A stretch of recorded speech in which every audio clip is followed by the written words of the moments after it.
Hello to another episode of David's Divergent Discussions. I'm your host, David. Tonight I'm here again with Rachel Gavin, who is an independent social worker, and we're going to be talking about the Mental Capacity Act and why that's an important thing to know about for neurodivergent people. Before we start, I'm going to start with some brief audio descriptions. So I'm David Gray Hammond. I'm a 30 Mediterranean man with a shaved head, lip piercing, a beard, sunglasses on because I've lost my regular, and ear stretcher. And I'm sat in a very blue room. Rachel, would you like to do a brief audio description? Yeah, hi everyone. I'm Rachel, as David said, independent social worker, early 40s. I've got brown hair tied up, and I've got some strange wall behind me, which I didn't mean to do on my screen. So yeah, I'm looking forward to chatting tonight. Okay, so thank you for being here. I think it's going to be a good one because it's a piece of legislation for a lot of reasons. Now, I know some of the people already have an awareness of the Mental Capacity Act, but for people who perhaps only know or are unsure what the Mental Capacity Act actually is, explain as concisely as possible what the Act and what it's meant to. Yes, so it's a very complex area. So, as I said to David just before we went live, that just to give some context, the Mental Capacity Act training that I would do would probably take about 3 or 4 days to cover everything. So there's a lot to cover. So at its very simplest, the Mental Capacity Act is legislation. It's a piece of law and it provides a legal framework. So that legal framework is for acting and making decisions on behalf of adults where we need to, who lack capacity to make particular decisions for themselves.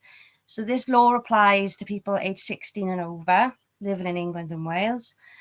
And what it is about capacity, there's a lot to it, but it's not generic. So it's about sometimes certain decisions. So if a person if an important decision needed to be made,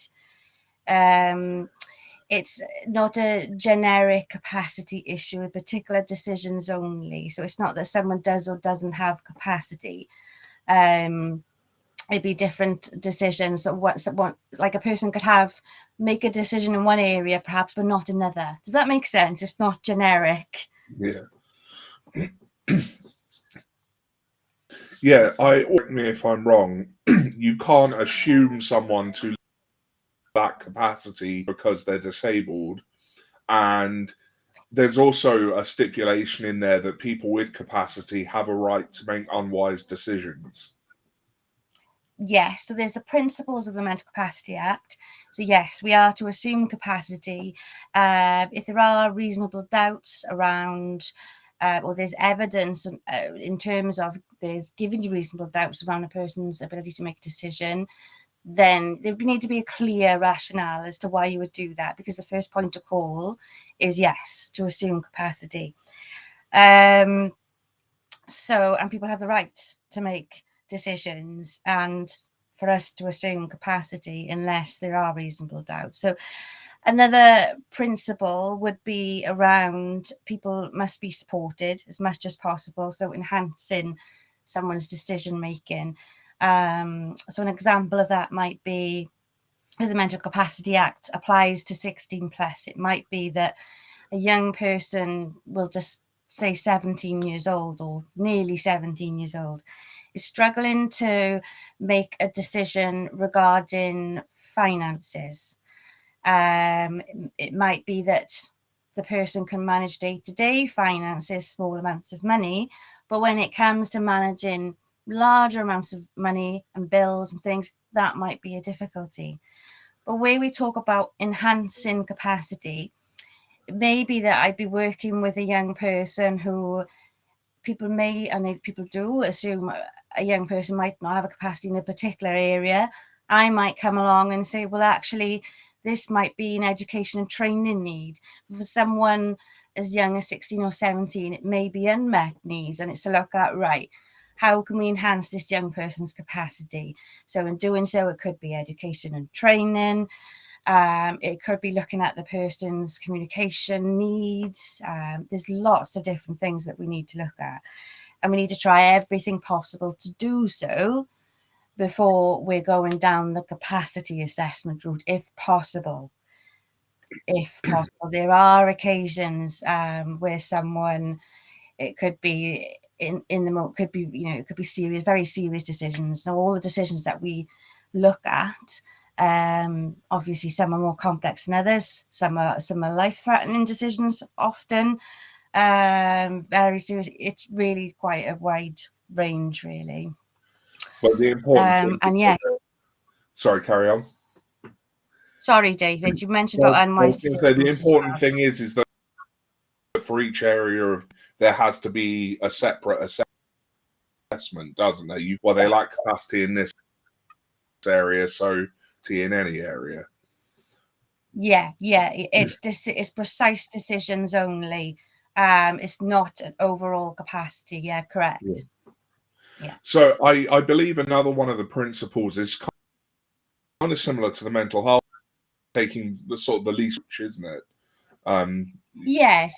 So if well, just an example, if we were assessing someone's capacity about where they might live, then we have to look at the Mental Capacity Act. Under that, if it's been deemed someone hasn't got capacity to make a decision on residence and where to live, we're then in the best interest route and best interest meeting. So within that best interest, what we're doing is balancing the sort of the pros and the cons, essentially, and looking at so if the option is living at home with a support package, or living in a care home, which might be a bit more restrictive for some reason, it's always got to be balanced. And it's the least restrictive option is the one we need to be making sure happens generally, and that the less restrictive, the better, for obvious reasons, as people have human rights as well. We've got Article 8, haven't we? Right to private and family life. There's a lot of legislation around it. So the Mental Capacity Act, best interest, is a big piece of legislation, a very important one at that, especially 16 onwards. And there are some safeguards in place in that. There was liberty protection safeguards, but that's kind of on hold at the moment, is my understanding. We're still on DOLS, or deprivation of liberty safeguards, aren't we? Yeah. Can you explain a bit about what that means, what those safeguards might look like?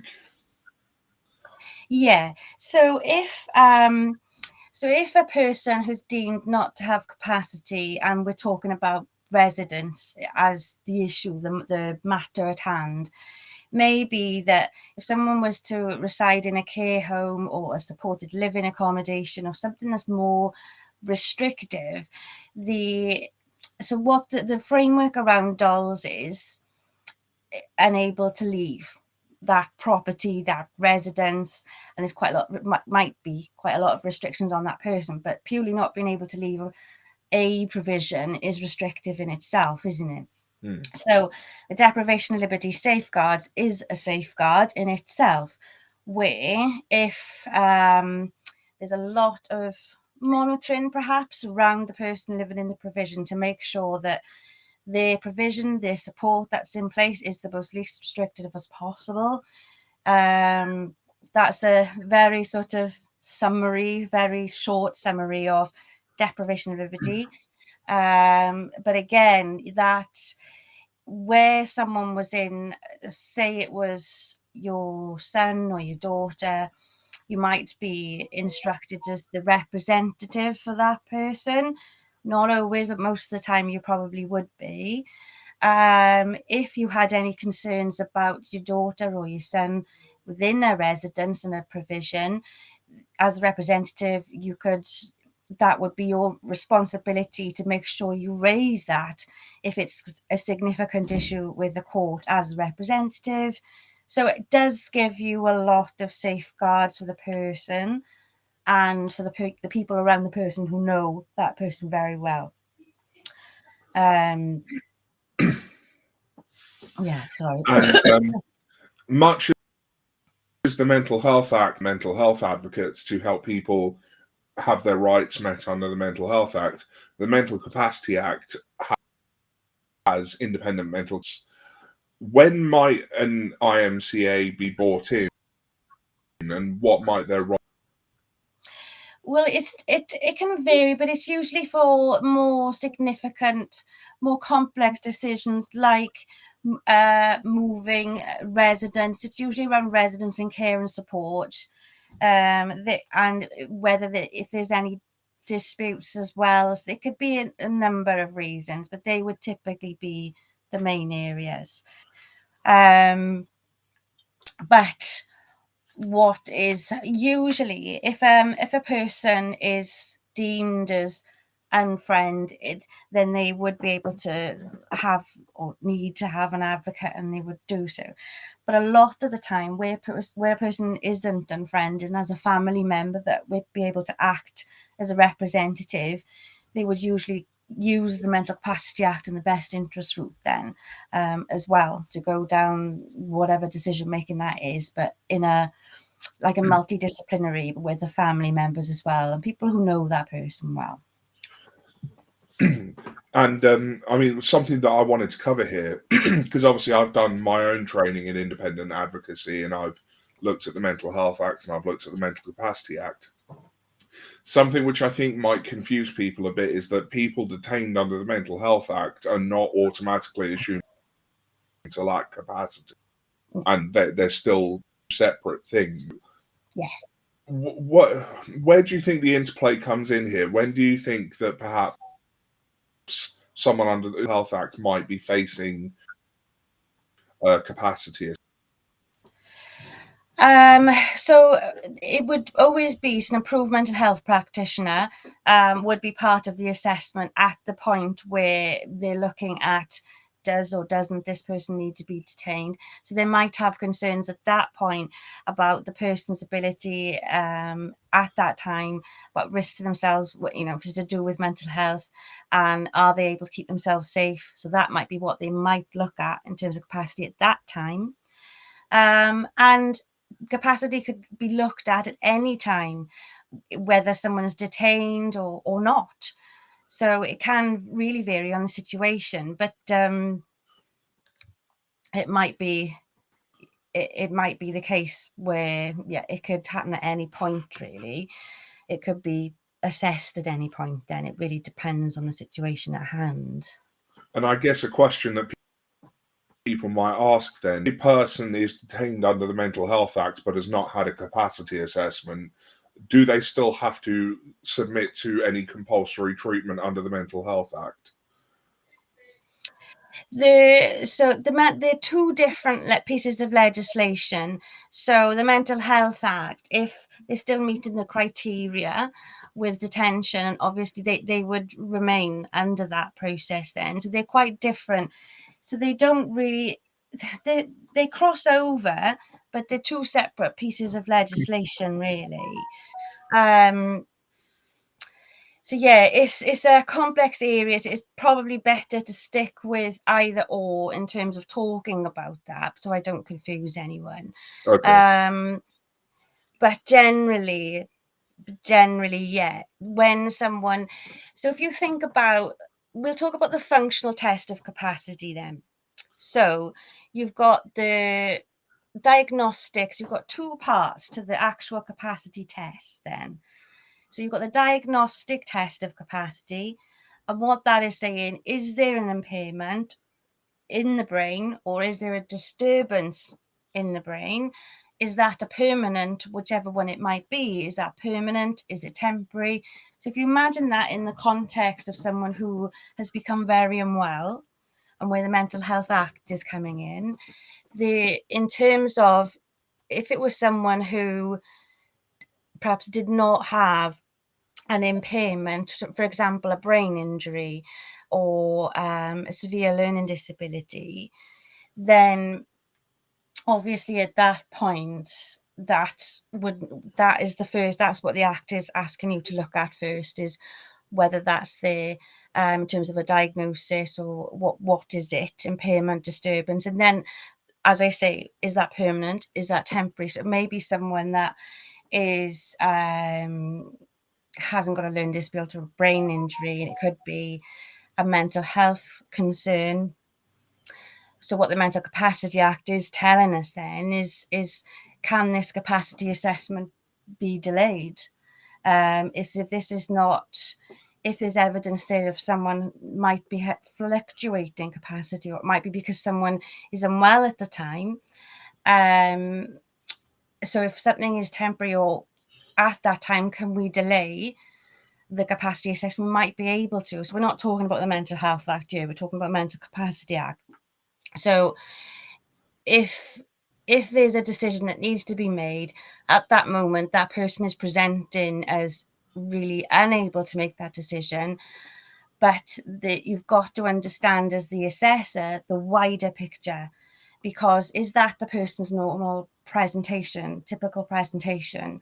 Because a few weeks ago or a few months ago, that person may have been in a different situation. So if we think about a spiraling of, there's been a lot of distress. If we think, I think I'm thinking sort of monotropic split, and when we start the spiraling in mental health, or mental health and any concerns, then really, and we get to that point where that person is so distressed, then that might be an alternative support need. So those are the times we can perhaps look at other matters in addressing unmet needs, providing that support, and delaying a capacity assessment until that time, because a person needs to have that opportunity to have that support and whatever help that they need at that time. So you don't, it's really quite, it depends on the situation, David. It's quite difficult to be precise. Yeah, but I guess one question that people might ask is, once someone's been deemed not to have capacity, does that generally apply for the rest of their life? Do they have to be reassessed at any point? Can they request to be reassessed? They can request to be reassessed, yes, and capacity can change. Absolutely can change, yeah, because if I was assessing someone who, at the time of the assessment, the time, and at that very precise time of the assessment, that person didn't have capacity for a particular decision, it could be at another time they may be able to. So yeah, it's not lifelong at all. No, it's not. Okay, well, gives people a pretty good idea of what the Mental Capacity Act is doing as a piece of legislation. And obviously, if anyone has questions in the comments, feel free to weigh in, and if we've got time and space to answer them, we will. But obviously, as Rachel said, this is a very complicated area, so bear in mind we may not be able to answer every question in the space of a live show. But Yeah. In divergent people, because this is David's divergent discussion, we're here about neurodivergence. Why is this so significant for neurodivergent people as a piece of legislation? Is it something that we commonly come across in neurodivergent circles? Yeah, so I have a tendency to work more with young people 16 and up, and who, bearing in, and a lot, if a young person or family have to come to me as an independent social worker, there's obviously, there's been a lot happening, there's something wrong, that usually in crisis they've had quite a significant history of unmet needs, difficulties in education, just so much going on, and lots of trauma. So this is the times then that would tend to eventually, I might be coming into someone's lives to provide that support, or a family might contact me. And at that point, we're working typically, unfortunately, with very, very distressed young people after long histories of challenges, a lot of challenges from the world that we live in, really, from the systems that are there that unfortunately don't always help us. So from that perspective, that is typically why I might be involved with working and assessing a young person and an adult, 16 and over. The reason why it's important to discuss with you in terms of neurodiversity is because, again, like not just a mental capacity assessment, but needs assessments, lots of other different assessments. What I find in practice is if you could have the best assessment tool in the world, if you're not assessing someone through a neurodivergent lens, you could you could have the most amazing assessment tool in the world. You are not likely, on the balance of probability, going to pick up on the wider picture, the person's needs. You're not going to understand necessarily their needs very well and what you need to do and how to work with the person as well. Which is a big worry for me, and not just in this area with capacity assessments. It's the same with adult social care needs assessment. I will do children's social care needs assessments as well. And without that ND lens, you will naturally, you're not going to pick up on a lot of things and understand a lot of things from through the perspective that you have, which you wouldn't have if you're not assessing with that knowledge. So I think competency, keeps popping into my mind a lot around this particular subject, and capacity is an area of concern for me in terms of people who are professionals who are assessing capacity with neurodivergent young people and adults without that lens is quite a concern for me. Just for example, if I go off a tangent, just stop me. So when I'm doing a capacity assessment, then a lot of the things, if we think about one of the principles, so enhancing capacity, one of the things that I will always do is make sure I have evidence assessments on that person's sensory profile, interoception, I'll tell you why now, speech and language communication needs. So, and I'll use all that evidence and all that support for a lot of preparation beforehand. And you and I know trust, safety for the person. So it's about developing that relationship as well prior to the capacity assessment. But where this doesn't come up in any mental capacity training, which is quite a concern, the simple understanding of interoception alone. And people will say, other professionals will say, what's that got to do with capacity assessments and decision making? Well, you'd be very, very, very surprised. Reason being, if we think about interoception and the ability to feel our own internal sensory experiences, including emotions, there'll be people with impaired interoception might experience a lack of sense of self. They may have a limited sense of how they might feel. They also might experience a lot of anxiety, masking anxiety as well. So interoceptive difficulties, and due to the person, perhaps, how can I explain, perhaps being able to define and describe their own wants, their own needs, their own opinions, can make them very vulnerable to suggestibility, people pleasing, avoidance of certain conversations or decisions making. There can be some vulnerabilities around exploitation. So yeah, interoceptive differences do need to be considered. Incapacity does not happen. So that's just an example of the neurodivergent lens with assessing. So you don't have that wider knowledge, in my opinion, you shouldn't be assessing, because we wouldn't be picking up on some of those things, which is just really, really important.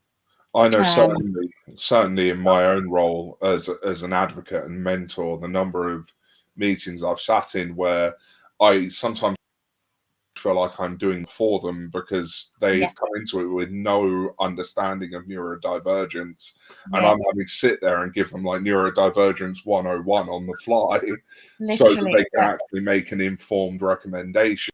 Yeah, and this is I get, to be honest, I like a bit of anxiety from it, because I'm just think, well, how are professionals doing these assessments? Because it's quite worrying, because they're serious decisions, and if you didn't understand about sensory profile, about interoceptions, and a lot of young people and adults, typically I'll see a lot of fluctuating capacity. So when we think about monotropism, and if you look on your website as well about monotropic split, I know I mentioned that earlier, fluctuating capacity, you need to understand the wider context.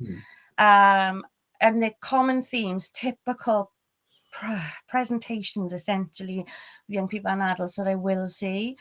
So it's a bit of a scary world out there, really, because it does concern me in terms of who's behind that assessment. One of the things that really gets me, and I've seen this a lot, and I was discussing it actually with Tanya Radkin earlier today, people will conflate academic ability with ability across the board. So if someone is academically able, they're able all the way across the board, and if they're not academically able, they will assume they're not able all the way across the board.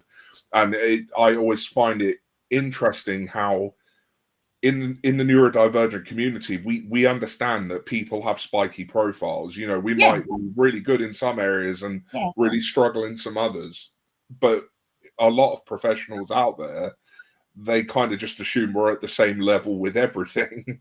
And it's just like, it's hard to explain, isn't it? But just an issue that they feel is an issue in one area, and then to them it's the same across the board, but it's not the case, is it, at all? And just the simple sort of discussions around how interoception and suggestibility and the need to know about that. Yeah, it's worrying, really, isn't it? So it must be quite frustrating for you. People in the comments are agreeing as well. Stan McD says, absolutely agree that capacity assessment needs to be looking at things through a neurodiverse lens, and that if the assessor can't, then they shouldn't be assessing, period. I think there's something to that. You know, you probably shouldn't be assessing neurodivergent people if you don't understand neurodivergent people. No, and again, I've had a lot of conversations myself with Tanya about it. And she actually mentioned to me not so long ago is, why don't we have specialist teams, autistic social workers?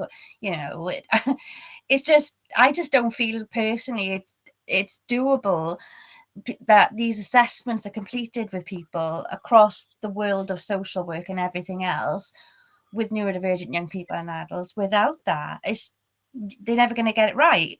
They're never going to, it's just, but it's not.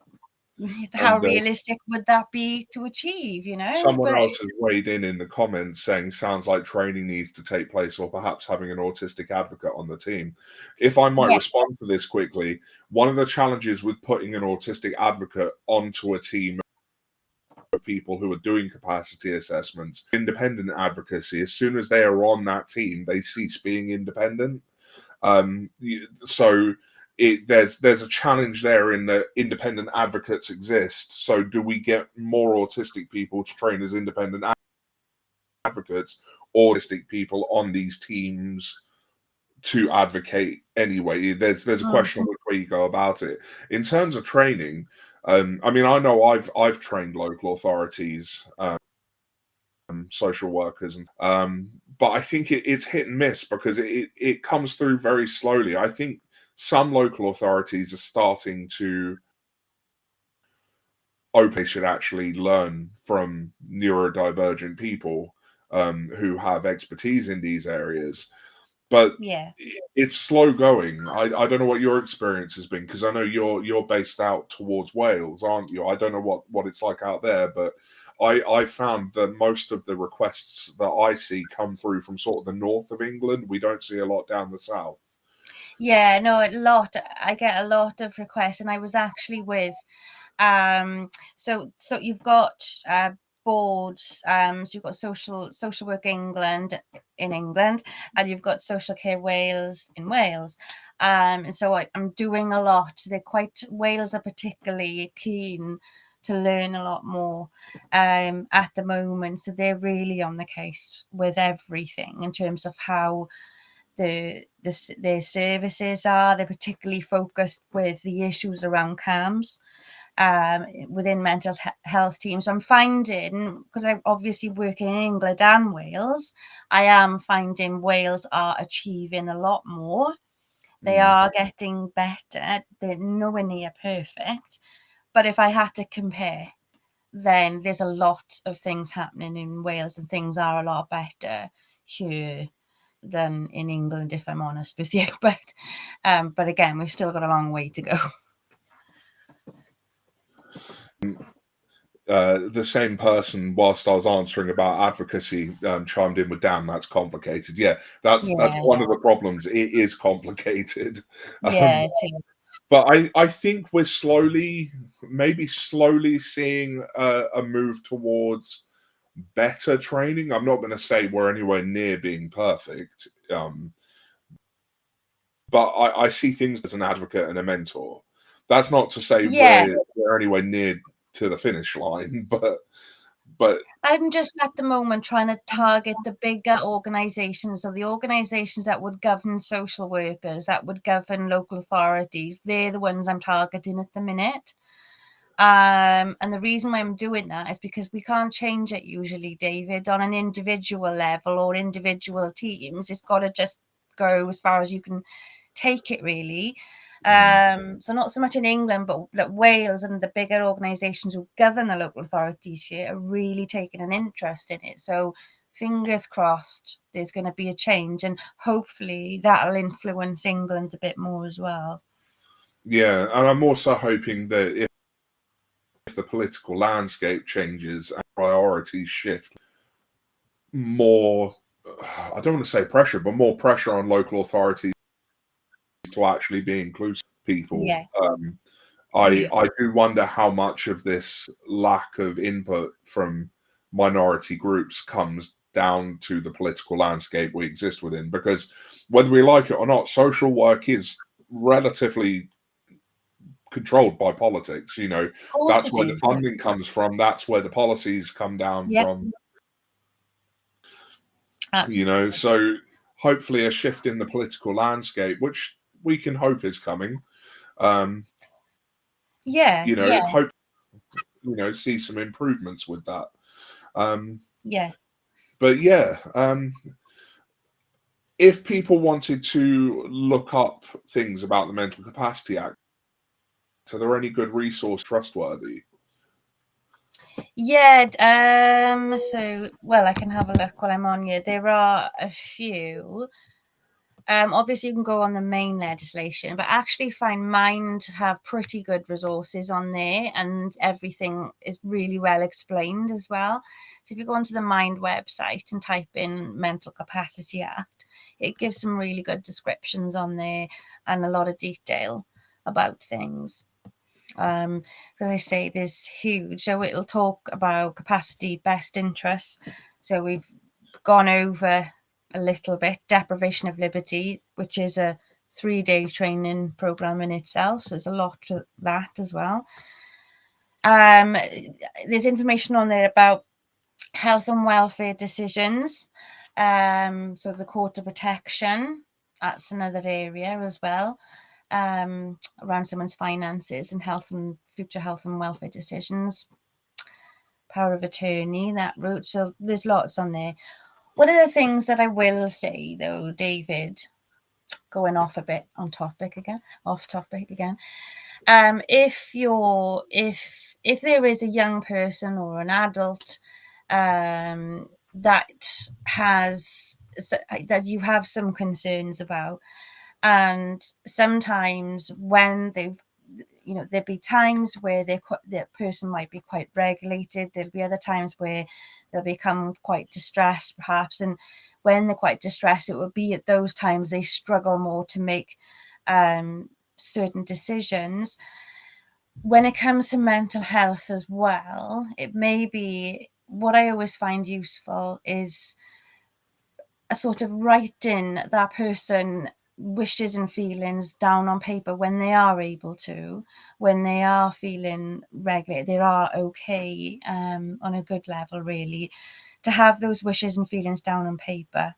Why I say that is because where someone, when I've assessed people later on, and they've been deemed not to have capacity in a certain area, like where they live, the care and support that they have, and they're now at a point where they're unable to make that decision for whatever reason, I have then been able to have the wishes and feelings of that person from back in the day where they were able to make a decision, and use that in the court of protection, because wishes and feelings before that person lost capacity is also an important area. So I would have something on paper written down for that as well, if you're quite concerned about something. That could be an older person, it could be any age, but they're quite useful to make sure Is are this written kind of down. like an advance directive? Sort of, yeah, sort of. And again, it wouldn't, not everyone would need to do that. It would just be probably certain situations and things. But, well, I would personally do that, because if we ever get to a point of court protection for whatever reason, and a capacity issue and a decision, whatever that decision is at the time, if I've got access to wishes and feelings from prior to when that person lost capacity, that has done a U-turn in court of protection for that person, I know that, a few times. yeah. I know that for me, because obviously I'm schizophrenic. I'm diagnosed. I've been in psychiatric hospitals as a patient twice, and one of the things that was done for me was what they called an advance directive.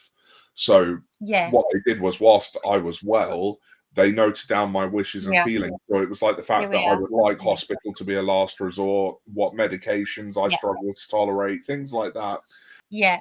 That And must so be they had all done. my written down. And it comes Yeah, with the caveat that it's not legally binding, so they can, if they need to, step away from what you've written in those wishes and feelings. But it carries a fair absolutely bit they of can. weight. Yeah, absolutely they can.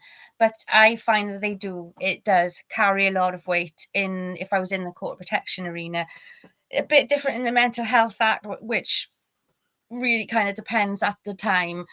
But when it's something that's in the court of protection for, say, residents or care and support, then absolutely it has. I say where a local authority and health board have been in the court of protection with a family, perhaps because they're trying to.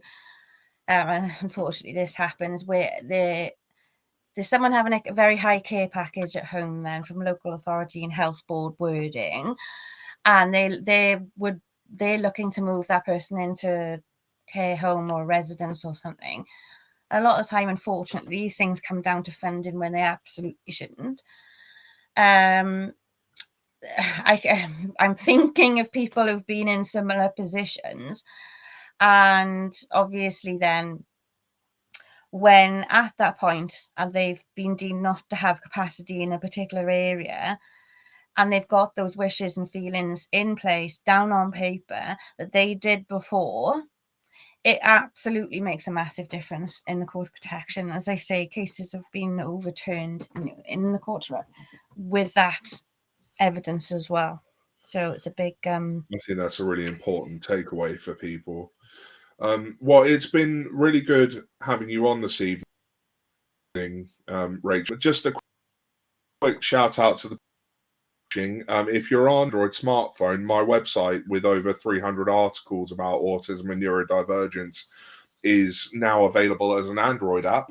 You can find details at the link on screen. And also until the 10th of March, so this Sunday, 3 of my books are available for free on Kindle. That's The New Normal, Unusual Medicine, and Cams in Crisis, which is my latest one.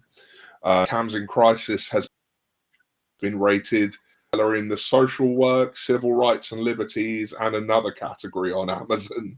So I'm quite impressed with that. And The New Normal recently made it to number 1 for me. So that was quite exciting. Unfortunately, Unusual Medicine only made it back to you can't win them all. So, that's pretty good. But yeah, if you want to access those free Kindle ebooks whilst they're available, you can visit the link on screen. And if you want to access the Android app, again, the link on screen. I mean, there's lots of things. If you go to that link on screen, there's like a whole list. You could probably make an evening of it. Open a bottle of wine and go through David's links. Anyway, thank you so much, Rachel. I'm going to play the outro video now, and I will send. No one else will see us because we will no longer be live. Thank you. Thank you.